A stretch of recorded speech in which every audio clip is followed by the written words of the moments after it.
안녕하세요, 여러분. 오늘은 당뇨에 대해 이야기해볼까 해요.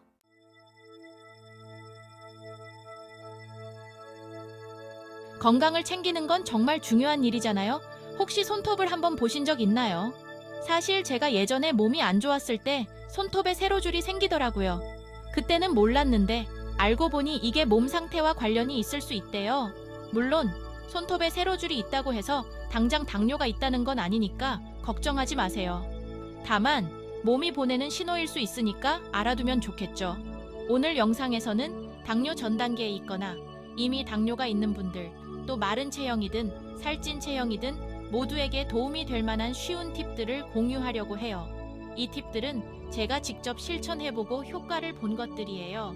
끝까지 보시면 꼭 도움이 되실 거예요. 지금 바로 시작해볼까요?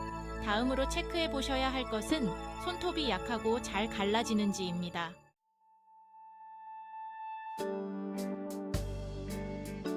여러분, 당화혈색소라는 단어 들어보셨나요? 이게 바로 우리 몸에서 포도당이 적혈구에 얼마나 붙었는지를 나타내는 지표예요. 포도당이 단백질과 결합해서 구조를 망가뜨리고 제 역할을 못하게 하는 것을 당화 반응이라고 해요. 우리가 흔히 당독소라고도 부르죠. 손톱과 발톱도 단백질로 이루어져 있는 거 아시죠? 이들은 케라틴이라는 단백질로 구성되어 있는데 혈당이 높아지면 포도당이 이 케라틴에 영향을 미쳐서 손톱이 약해지고 잘 부서지게 된답니다. 실제로 건강한 사람, 약한 당뇨 환자, 그리고 심한 당뇨 환자의 손톱 상태를 조사한 실험 결과를 보면 혈당이 높을수록 손톱에 관찰되는 구멍이 점점 늘어나는 것을 확인할 수 있었어요. 혈당이 높을수록 손톱과 발톱의 강도가 약해져서 쉽게 부서진다는 뜻이죠. 그렇다면 당뇨를 예방하고 관리하는 방법은 어떤 것들이 있을까요?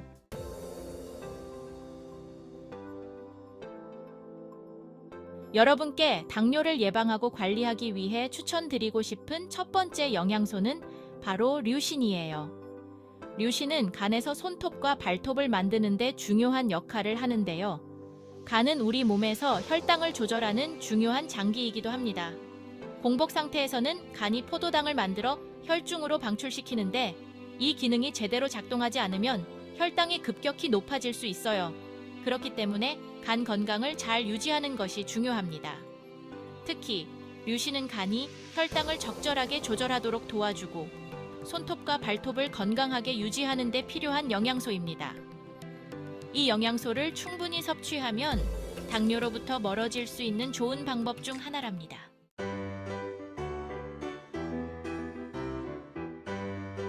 서울 삼성병원 같은 유명 병원에서도 당뇨 예방이나 악화 방지를 위해 체중 7% 감량을 매우 중요하게 꼽고 있어요. 그런데 이건 절반만 맞는 이야기랍니다. 왜냐하면 한국인 중 절반 가까이가 마른 체형의 당뇨 환자이기 때문이에요. 이런 분들은 체중을 줄이는 게 아니라 오히려 체중을 늘려야 하거든요. 여러분 중에도 공감하시는 분들이 많을 거예요. 자, 여기서 조금 더 집중해 보세요.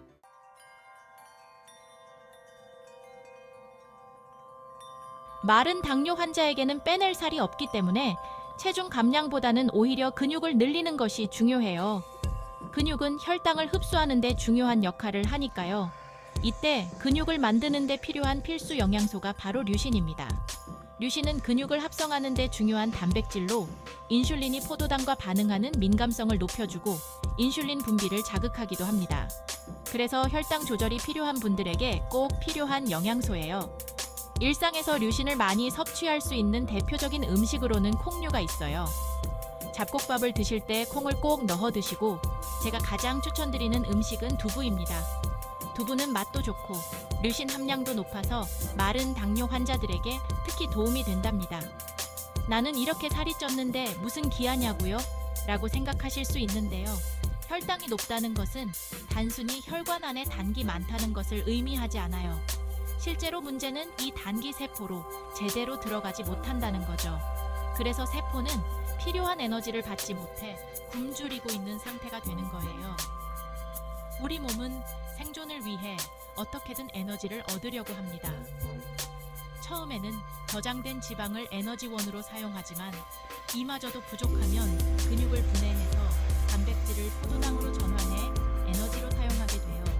이 때문에 근육량이 줄어들고 체력이 떨어질 수밖에 없어요. 지금 이 영상을 보고 계신 분들 중에서 예전보다 팔다리가 점점 가늘어지면서 배만 볼록하게 나오고 있다면 이것은 당뇨가 이미 시작되었거나 그로 향하고 있다는 강력한 신호일 수 있어요. 저는 목욕탕에 가면 누구든지 당뇨약을 조만간 복용하게 될지 쉽게 알아볼 수 있을 정도예요. 이런 변화는 인슐린 저항성이나 혈당 조절 문제로 인해 나타날 수 있으니 꼭 주의 깊게 살펴보시고 건강 관리에 신경 쓰셔야 해요. 그래서 살이 찐 사람이나 마른 사람 모두에게 중요한 것이 바로 단백질 보충입니다. 특히 두부는 좋은 단백질 공급원으로 많이 드시길 추천드려요. 두부 외에도 보충제를 선호하시는 분들은 효모를 섭취하시면 됩니다. 효모는 가격이 저렴해서 부담 없이 드실 수 있고요. 누에고치 실크펩타이드도 좋은 선택이에요. 실크펩타이드는 당뇨 환자의 간 기능을 돕고 혈당을 효율적으로 관리하는 데 도움이 되는 단백질 중 하나입니다.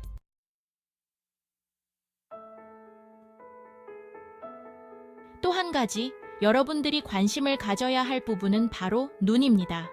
당뇨 환자들은 안구가 손상되기 쉽거든요.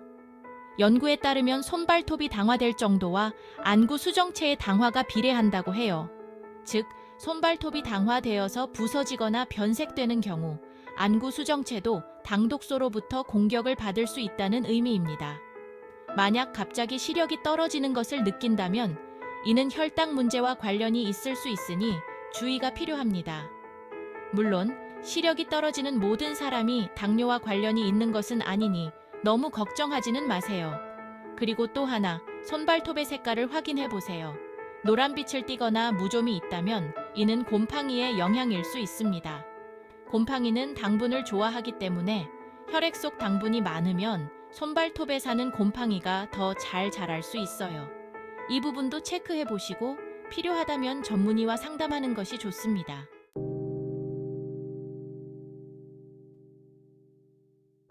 또 보충해야 할 두 번째 영양소는 어떤 것일까요? 여러분들이 섭취하면 좋은 두 번째 영양소는 바로 마그네슘입니다.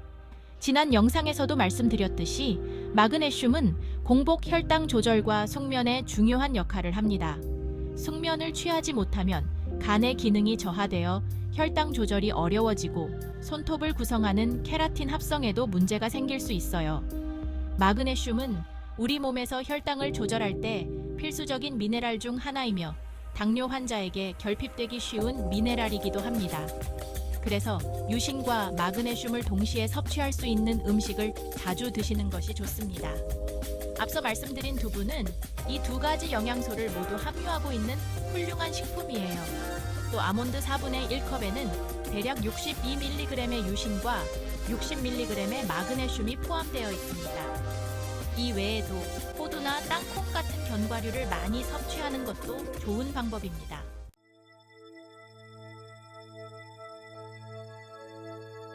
또한 최근 잇몸 염증이나 충치가 생기고 있다면 혈당 문제도 의심해 볼 필요가 있습니다.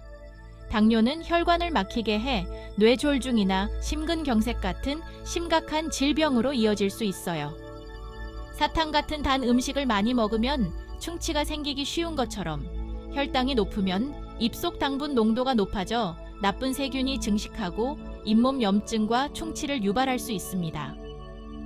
특히 진지발리스균 같은 세균은 상처를 통해 혈관으로 들어가 혈관을 막는 역할을 하기도 합니다.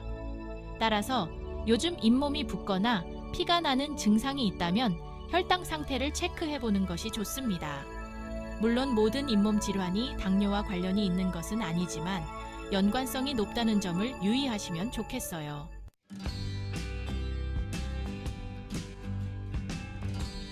그래서 손발톱 상태가 좋지 않고 팔다리가 가늘어지며 복부가 나왔다면 이는 당뇨로 가고 있다는 신호일 수 있습니다. 한국인 약 2천만 명이 이러한 증상을 겪고 있다고 해요. 하지만 이러한 신호를 빨리 알아차리고 대응하면 정상으로 돌아갈 수 있습니다. 오늘 영상에서 알려드린 방법이 여러분 건강에 도움이 되었기를 바랍니다. 시청해주셔서 감사합니다. 그럼 다음 시간에 더 건강해진 모습으로 만나요. 안녕!